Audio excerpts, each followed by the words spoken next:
Kat tangan aku ni anubias nana petit kat sini.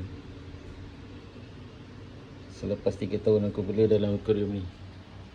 Ada CO2, lampu 6 jam sehari, baja sebulan sekali.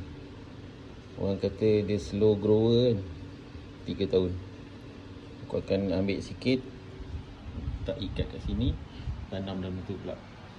Tapi aku nak beritahu lah, asal usul dia sini, kecil yang sebesar kayu dia ni asal. Sekarang 3 tahun, tapi setakat ni belum bunga.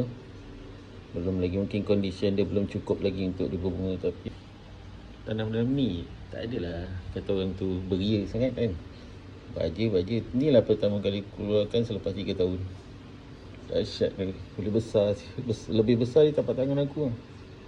Aku dah letak balik tempat dia. Ini tempat dia. Aku target dia akan melebar semua biar dia berbunga. Aku ubah sikit posisi sebab asal usul dia macam menghadap ke sini sangat. Ubah sikit ke sana. Aku nak tunggu ni berbunga lah, anubias ni. Lama aku bela kan. Dia asal usul kecil je. Aku dah ambil sikit ni. Sikit ni aku akan ikat kat sini. Kita kena letak dalam air, nanti dia kering. Dia akan ikat kat sini, letak kat situ. Okey, aku ajar sikit lah cara dia. Cara dia senang je. Untuk anubias ni kan, kita perlukan benang, kita perlukan kayu, dan kita perlukan pokok. Ikutlah macam mana korang nak ikat. Dah pun siap. Dia macam ni je, simple je untuk anubias ni.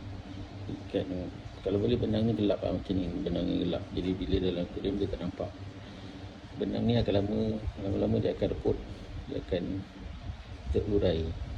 Tapi akar dia akan cengkam, dia akan tambah-tambah.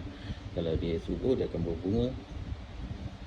Simple, anubias yang paling senang lah untuk newbies. Semoga video ni bermanfaat. Assalamualaikum warahmatullahi wabarakatuh.